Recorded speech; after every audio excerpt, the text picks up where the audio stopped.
te ñu dajeek ñoom fii dama bëgg ñu dellu jas liggéey fa loolu laa wax ci télé yaakaar naa ne suba wala seetaanee télé di ngeen dégg loolu foofu ndax li tax ma bëgg ñu dellu saafara salaire yi ngeen di am fii ci Dakar am na ci aéroport ba te war ngeen fa mun a liggéey loolu laa wax léegi ci télévision di ngeen ko gis parce que lépp lu may wax dama koy ñumee parce que doomu saafara ñoo ma ko jaral bokkuma ci ñiy yor ndombo tànk du ñu ñume wax li war a am ci dëkk bi parce que dañuy ragal ñu dàqale bu ma waree kaasal saafara dama leen di kaasal seen tawat yi xam naa ko lii boo saafi ini bay woni wadde ngo coh marak filin jaktum po ɗumin rak financement na filin jaktum po ɗo ɗur pour saafi ɗum liggéey ndem wat bay woni kon bo jabɗi hay pondi pede mi ɓo ɓaɓa ngoyɗa woye mbaɗna bo hay saaliɗa wadde ne pede mi ɓo ɓaɓa ngoya ɓowa pa saafi ɓoyneɗi ɓa ngan tamɗuk ɓoyneɗi saafin rok ɓoyneɗi saafin kiim o waɗne ɗum wi saafiji ɗuɗur pour saafi organisé kat financement ci ɓo haɓɗam ɗo organisé ukta ɓo financé ɗum ɓiɗi cifɗinani ɓaɗ minasan teɓa taso e mbindan wa kat association e ndu ɗuwat jiit a jiɗɗu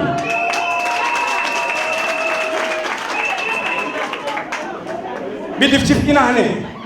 ɓaɗ tailleur ji na ƴarti formel association e ndu ɗo hay ɓo ambo ɗo ɗurat statique ɓo marak firi ɓo ɗo ambo e poɗurat atelier lafƴinani a saafen jenɓa inem wanta he ŋayɗi hayne dimbale individuel mais he dimbalede ɓa wone wat association des tailleurs de Diasta inna ɓo hayna dimballa rak partenaire ra wodene dimbale to association des tailleurs de Diasta semaine bi passé la jóge Dakar seen GIE bi jigéen ñi dañu organisé wu ñoom seen GIE ñu def ay production locale ma indi fa benn partenaire mu jëndal leen matériel valeur de 1 million parce que dañu organisé wu te du man maa ko jënd mais partenaire bi dafa ma ne jibi munu ma la may nga def sa poche mais boo ma ñaanee ci ñu organisé wu naa leen jàppale may nañ ñooñu matériel valeur de 1 million ana xalifa yooyu am nañ témoin ay frigo ay déplimage machine yi presse yi defal jus yi valeur de 1 million laa leen de jëndal suba matériel yi war na ñëw ma delloo ko daga kon tailleur yi boo leen organisé woo tailleur yi nañ organisé wu ngeen am seen statut wala ngeen am seen kayit GIE mun nañ leen jàppale ngeen am financement jënd ay machine wala bu ñu amee don yoo xam ne dañ koy maye ñu feey ngeen am ci ñun dañuy dem bitim réew des fois ñu gis fa ay don mais dañ lay laaj statut te loolu dañ koy yéene waa commune Diass am na ki fi wax ki dëkk Suluf groupe solution mu ngi fépp mais en prioritaire bay ci sa weewu tànk mais dinañ dem fépp xam nga li ma gën a metti nga yeewu suba teel yow sa vie bi yépp nga def ko Ndakaaru xamoo sa waa kër xale yi door juddu xamoo leen da ngay taseeg sa jarbaat wala sa sët sax doo xam turam sax pour jaar ci loolu laa bëgg mu dañ président de la république indil nañu aéroport bis baa ngi ñubbi chaque jour mais ci doléance yi ma jot ci Goursaafi étudiants yi wax ma ko dañ ne 404 bi doyul nañ fexe ñu renforcer ko bind naa lettre pour directeur bi ki yoroon dem dig léegi jëlee nañ ko foofu keneen moo ñëw dinaa yeesalaat lettre boobu parce que recevoir naa ko à Diass ma ne ko 404 bi dañu bëgg ñu renforcer ko dem beeg dikk bi gën a gaaw yàlla dafa def ministre bi yore aéroport bi muy Alioune Sarr saafi la man maa ngi bind demande d'audience pour mu recevoir ma au nom de groupe solution parce que ñun bu ñuy wax du ñu wax mairie du ñu wax ministère groupe solution ay jeunes lañu maa ngi bëgg Alioune Sarr mu recevoir groupe solution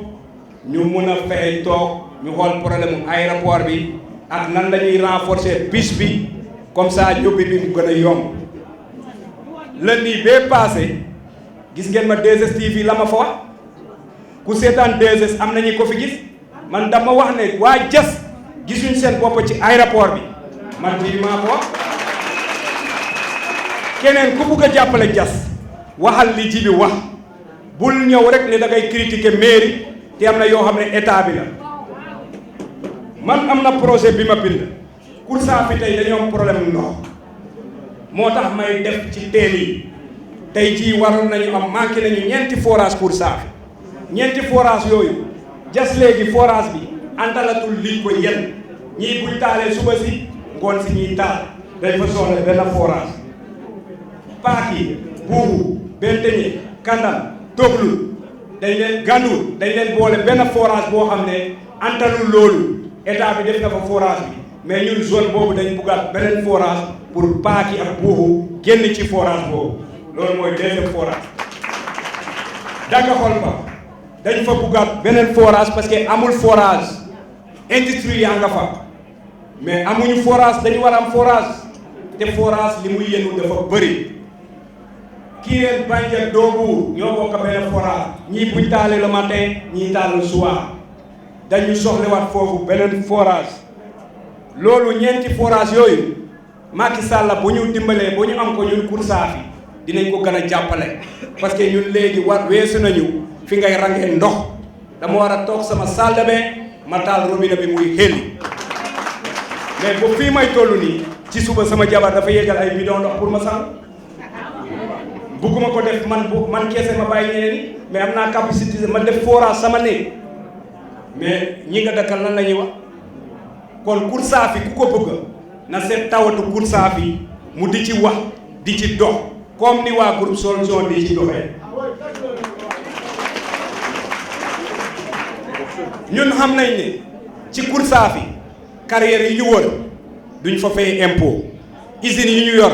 duñ fa fay impôt état bi la ñuy fay impôt kon commune bi nan lay développé duñ fa fay impôt carrière yi état bi la ñuy versé usines yi état bi la ñuy versé commune bi mu ngi jéem lu mu mën mais état bi nañu dimbali Koursaafi dem ci kanam ci wàllu yoon yi man Djily dama yor entreprise BTP travaux publics maay jékki-jékki jël sama machine yi di xotti yoon yi mais dañu bugg aéroport bi comme sampu na Diass na mesure d'accompagnement Macky Sall mu may ñu 10 kilomètres de route goudronnée ñu tas ko ci Saafeen 10 kilomètres doyul mais buñ ko amee ñu tas ko ci axe central yi kon bu yàggee problème yi wàññeeku parce que jeunes yi maa ngi leen di dimbali ñu ngi am kalandoo mais bu ñu dawalee semaine kalandoo yàqu te ñu bëri man maa leen dimbali bu ñu am financement boo jënd oto kon yéen jigéenu Dakar wut leen njiit ngeen organiser wu ay groupe ñu financé leen ca Diass ngeen seet yan mooy seen projet ñu jàppale leen diggeewuñu mais boo leen ñëwee mun nañu xool nañ lañ leen di jàppale ci wàllu RSE yenn saa yi ngeen dégg ñuy critiquer Vanous junni yoon mais gëm naa ne Vanous tànne na ci ñun fu 5000 personnes di liggéey industrie boobu bu tajoon tey wallahi dañuy dellu cosaan xëy suba bureau ji bi rang bi toll fu mu foo xam ne mënoo ko nat man gisatuma kenn sama bureau di ma wax problème parce que ñu ngi liggéey di foraatu bien vrai que doyul ñoom ñu ngi foraatu akas niwu dara dem leen dugg Koursaafi jigéen ñi jëndal nañ seen bopp armoire jëndal seen bopp lal di fayal seen doom yi jàng yooyu lañ soxla kon aéroport bi yéen ñii nekk di fobeere da ngeen fa war a delluwaat place yooyu am na fa dinañu former benn comité boo xam ne dina recenser ñi fi nekk ci bu yàggul dinañ fi delluwaat mois de juin ou juillet defar waxtaan bii dañu bugg ñi bugg ñu bési te mu ñor leen ñu wax ñu compagnie ñoom Ousmane Diouf dem leen Koursaafi ngeen def fa centre de couture boo xam ne yéen a fay former xale yi industrie yaa nga fa Vanous tey day defal 2000 uniformes mais 2000 uniformes yooyu dañuy jéegaani mais bu den samp ngeen fa benn industrie mu nekk tailleur Saafeen yëpp ñoo ko bokk ñu ne leen industrie waa Saafeen a ngi nii jox leen ko gars yi ñu liggéey loolu la ñu bugg aéroport mu nga fa cimenterie yi mu nga fa Kirène mu nga fa barki démba laa fa jóge ma xuloo fa ba mu tàng jir ndax Saafeen démba ma xuloo biir Kirène ba ñii ñoo ma amorcé woon Saafeen moo tax ma doon xuloo te li ma leen wax dëgg la ñun mënuñu am usine bu toll Kirène industrie bu toll noonu ñuy toog ci télé di gis ne maye ngeen Dakar lii maye ngeen Tamba lii ay millions mais millions yi ngeen maye yooyu boo leen fa jëloon 10 millions def jes benn mini forage def ko booru CM suba ngeen jël benn 10 millions def ko Bandia def ko Kirène suñu jàkka yi suñu jumaa yi am ay problème sax basang po jili la ñuy ñaan ngeen di maye ca àll ba loolu mooy lan. te wax naa leen nag groupe solution du benn nit intervalle 3 semaines on a vendu 4000 cartes membres te léegi nag doo ci bàyyi seetaani course à fil lu neex waay def lu neex waay wax bon na wax course à fil la fay jombe zaafi fay askidoe zaafiti inare kisnde ki a fiinoji ɗi zaafe nayɗa inne waaye min minute ɗa min na jiiɗi ɓoyɗa seetaane te duñ ko nangu